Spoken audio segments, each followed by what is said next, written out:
ನಮಸ್ಕಾರ. ಹಾಡು ಮತ್ತು ಹರಟೆ ಚಾನೆಲ್ಗೆ ನಿಮಗೆ ಮತ್ತೊಮ್ಮೆ ಸ್ವಾಗತ. ಇಂದು ಹಾಡಿನ ದಿನ. ಇವತ್ತು ನಾನು ಮುಂದೆ ತಗೊಂಡು ಬರ್ತಾ ಇರೋ ಹಾಡು ಮೇರಾ ನಾಮ್ ಜೋಕರ್ ಚಿತ್ರದಿಂದ ಆರಿಸಿದ್ದು. ಈ ಪಿಕ್ಚರು 1969ನಲ್ಲಿ ಅನಿಸುತ್ತೆ ರಿಲೀಸ್ ಆಯಿತು. ಶುರುವಿನಲ್ಲಿ ಅದು ಪಾಪ್ಯುಲಾರಿಟಿ ತಗೊಳ್ಳೇ ಇಲ್ಲ. But over time it became A cult cinema. ಸಿಕ್ಕಾಪಟ್ಟೆ ಹೆಸರು ಮಾಡ್ತು. ಹಣ ಮಾಡ್ತೋ ಏನೋ ನನಗಂತೂ ಗೊತ್ತಿಲ್ಲ, ಹೆಸರು ಮಾಡ್ತಾ ಖಂಡಿತ ಮಾಡ್ತು. ಏನು ಈ ಚಿತ್ರದ ಸ್ಪೆಷಾಲಿಟಿ ಅಂದರೆ, ಮೇನ್ ಕ್ಯಾರೆಕ್ಟರ್ ರಾಜು ಅಂತ ರಾಜ್ ಕಪೂರ್ ಅವರೇ ಮಾಡಿದ್ದಾರೆ. ಅವರು ಈ ಚಿತ್ರದಲ್ಲಿ ಒಂದು ಕ್ಲೌನ್, ಸರ್ಕಸ್ ಕ್ಲೌನ್. ನಿಮಗೆಲ್ಲ ಗೊತ್ತಿರೋ ಹಾಗೆ ಕ್ಲೌನ್ ಕೆಲಸ ಜನಗಳನ್ನು ನಗಿಸೋದು. ಅವ್ರು ನಕ್ಕಷ್ಟು ಸರ್ಕಸ್ ಕಂಪನಿಗೆ ಲಾಭ. ಅದರಿಂದ ಈತನಿಗೆ ಸ್ವಲ್ಪ ದುಡ್ಡು ಬರುತ್ತೆ, ಇವು ಜೀವನ ಮಾಡ್ಬೋದು. ಇದು ಕ್ಲೌನ್ ಕೆಲಸ. ಬಟ್ ಇವನ ಲೈಫಲ್ಲಿ ಸಾಕಷ್ಟು ಹಾಸ್ಯ ಕಲಾವಿದರಿಗಿರೋ ಹಾಗೇನೆ ಸಾಕಷ್ಟು ಸೀರೀಸ್ ಆಫ್ ಟ್ರ್ಯಾಜಿಡೀಸ್ ಇತ್ತು. ಸೊ ಅವನ ಟ್ರ್ಯಾಜಿಡಿಗಳು, ಅವನ ಲೈಫ್ ಸ್ಟ್ರಗಲ್ಗಳು, ಅದನ್ನೆಲ್ಲ ಫ್ಲ್ಯಾಶ್ ಬ್ಯಾಕ್ ರೀತಿಯಲ್ಲಿ ಬಹಳ ಚೆನ್ನಾಗಿ ರಾಜ್ ಕಪೂರ್ ಅವರು ನಿರ್ದೇಶನ ಮಾಡಿದ್ದಾರೆ ಮತ್ತು ಆ್ಯಕ್ಟ್ ಕೂಡ ಮಾಡಿದ್ದಾರೆ. ಈ ಚಿತ್ರದ ಸಂಗೀತ ನಿರ್ದೇಶಕರು ಶಂಕರ್ ಜೈಕಿಶನ್ ಅವರು ಮತ್ತು ಈ ಹಾಡು ಬರೆದವರು ಶೈಲೇಂದ್ರ ಅನ್ನೋ ಕವಿ. ನಾನು ಹೇಳಬೇಕಾಗಿರುವಂಥ ಹಾಡು ನಿಮ್ಮ ಮುಂದೆ ತರಬೇಕು ಅಂತ ಇಷ್ಟಪಡೋ ಹಾಡು ಜಾನೆ ಕಹಾ ಗಯೇ ವೋ ದಿನ್. ಈ ಹಾಡನ್ನು ನಾನು ಒಂದು ಎಪಿಸೋಡಲ್ಲಿ ನಿಮಗೆ ತಿಳಿಸಿರೋ ಹಾಗೆ ನನ್ನ ಚಾನೆಲ್ಗೆ ಯಾವುದೇ ರೀತಿ ಕಾಪಿ ರೈಟ್ ಸ್ಟ್ರೈಕ್ ಬರೋದು ನನಗಿಷ್ಟ ಇಲ್ಲ.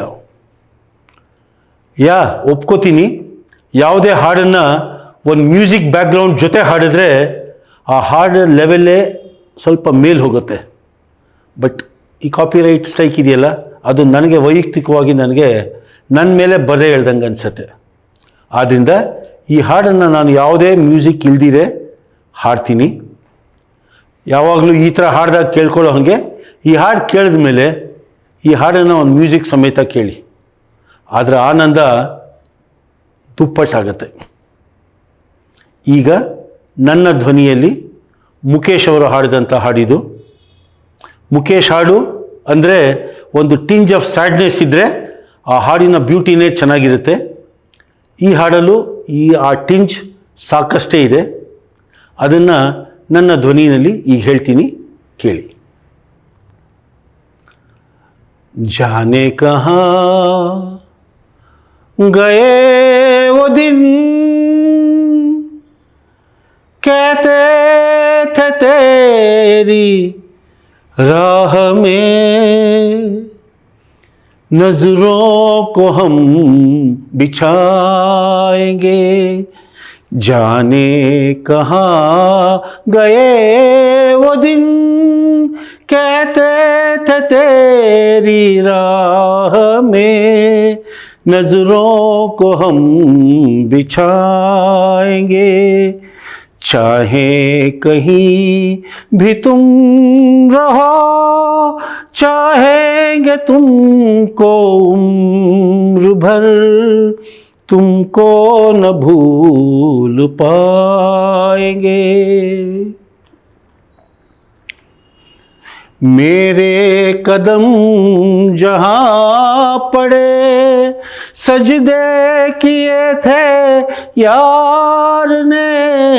मेरे कदम जहाँ पड़े सजदे किए थे यार ने. मुझको रुला रुला दिया जाती हुई बहार में. जाने कहाँ गए वो दिन कहते थे तेरी राह में नजरों को हम बिछाएंगे. चाहे कहीं भी तुम रहो, चाहेंगे तुमको उम्र भर, तुमको न भूल पाएंगे। अपनी नजर में आजकल दिन भी अंधेरी रात है, अपनी नजर में आजकल दिन भी अंधेरी रात है, साया ही अपने साथ था, साया ही अपने साथ है, जाने कहाँ गए वो दिन, कहते थे तेरी राह में नजरों को हम बिछाएंगे, चाहे कहीं भी तुम रहो, चाहेंगे तुमको उम्र भर, तुमको न भूल पाएंगे, तुमको न भूल पाएंगे, तुमको न भूल पाएंगे। ಈ ಚಿತ್ರದ ಇನ್ನೊಂದು ವಿಶೇಷ ನಿಮ್ಗೆ ಹೇಳಬೇಕು. ಇದು I think the lengthiest film in India film industry. ಸುಮಾರು 3.5 ಗಂಟೆಗೂ ಮೇಲ್ಪಟ್ಟಿತ್ತು ಈ ಚಿತ್ರದ ಡ್ಯೂರೇಷನು. ಬಟ್ ಎಷ್ಟು ಚೆನ್ನಾಗಿ ಇದನ್ನು ಪಿಕ್ಚರೈಸ್ ಮಾಡಿದ್ರು, ಎಷ್ಟು ಚೆನ್ನಾಗಿ ಈ ಮೂವಿನ ತೊಗೊಂಡೋಗಿದ್ರು, ಸ್ಟೋರಿ ಟೆಲ್ಲಿಂಗ್ ಮಾಡಿದ್ರು ಅಂದರೆ ಯಾರು ಕೂಡ ಅರ್ಧ ಪಿಕ್ಚರಲ್ಲಿ ಎದ್ದೋದವ್ರು ಇಲ್ಲವೇ ಇಲ್ಲ. ಇಂಥ ಲೆಂತಿ ಪಿಕ್ಚರ್ನ ಹೇಗೆ ಕ್ಯಾಪ್ಚರ್ ಮಾಡಬೇಕು ಜನಗಳನ್ನು ಅನ್ನೋದಕ್ಕೆ ಐ ಥಿಂಕ್ ರಾಜ್ ಕಪೂರ್ ಅವ್ರಿಗೆ ಅದು ದೈವದತ್ತವಾದಂಥ ಅವ್ರಿಗೊಂದು ಬಂದಿದ್ದೊಂದು ವರ ಅಂತ ಅನಿಸುತ್ತೆ. ಚಿತ್ರ ಮಾಡೋಕ್ಕೇನೆ ಹುಟ್ಟಿದಂಥ ಮನುಷ್ಯ ನನ್ನ ಕಣ್ಮುಂದೆ ಇಬ್ಬರಿದ್ದಾರೆ. ಒಂದು ರಾಜ್ ಕಪೂರ್ ಅವರು, ಇನ್ನೊಂದು ನಮ್ಮ ರವಿಚಂದ್ರನ್ ಅವರು.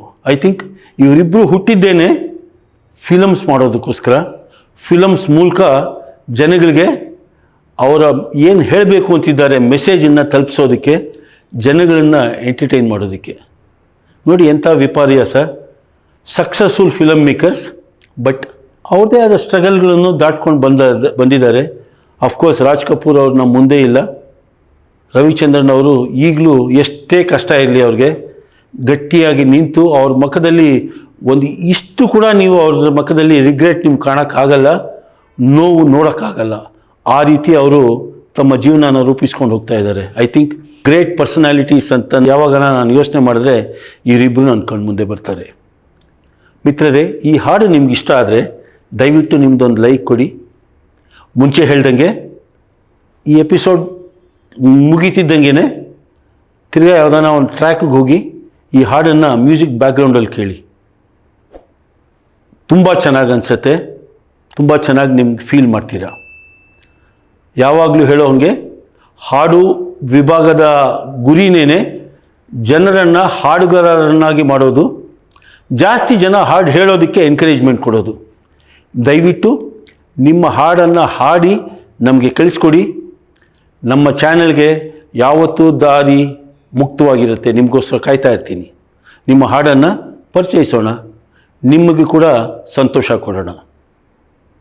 ಯಥಾ ಪ್ರಕಾರ ಕೇಳ್ಕೊಳ್ಳೋಂಗೆ ನಿಮ್ಮ ಲೈಕ್, ಸಬ್ಸ್ಕ್ರೈಬ್ ಮಾಡಿಲ್ಲ ಅಂದರೆ ನಿಮ್ಮ ಸಬ್ಸ್ಕ್ರಿಪ್ಷನ್, ಇದೆರಡೇ ನಾನು ನಿಮ್ಮಿಂದ ಬಯಸೋ ಆಕ್ಸಿಜನ್. ನೀವು ಆಕ್ಸಿಜನ್ ನನಗೆ ಕೊಟ್ಟಷ್ಟು ನಾನು ಚೆನ್ನಾಗಿ ಇನ್ನು ಮುಂದೆ ಒಳ್ಳೊಳ್ಳೆ ಎಪಿಸೋಡ್ಗಳನ್ನ ನಿಮ್ಮ ಮುಂದೆ ತರೋದಕ್ಕೆ ನನಗೆ ಅದು ಸ್ಫೂರ್ತಿಯಾಗುತ್ತೆ. ಮುಂದಿನ ಎಪಿಸೋಡ್ವರೆಗೂ ನಮಸ್ಕಾರ.